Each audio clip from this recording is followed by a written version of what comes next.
আমরা ভস্ত্রিকা প্রাণায়াম করি। সুস্থ শরীরে সুস্থ মন বিরাজ করে। করযোগ, গ্রহ নিরোগ, সাক্ষাৎ যোগের মাধ্যমে আমরা আমাদের শরীরকে সুস্থ রাখতে পারি।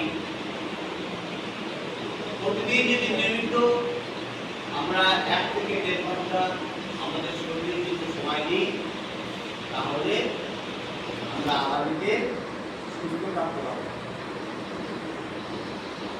প্রত্যেকের শরীর তার কাছে অমূল্য সম্পদ। যে তার মূল্য দেবে সে ভালো থাকবে, যে তার মূল্য বুঝবে না সে বিভিন্ন অসুখে জরাজীর্ণ হয়ে যাবে। কত মানুষ ওষুধ খাবে?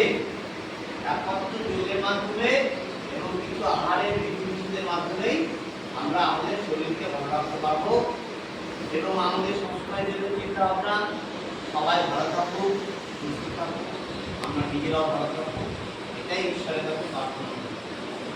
আমরা কি করছি? ভস্ত্রিকা প্রাণায়াম। খুব করে শ্বাস নেব, যতটা পরিমাণ শ্বাস নেব ততটা পরিমাণ নিঃশ্বাস ছাড়ব এবং ধ্যান মগ্ন হব।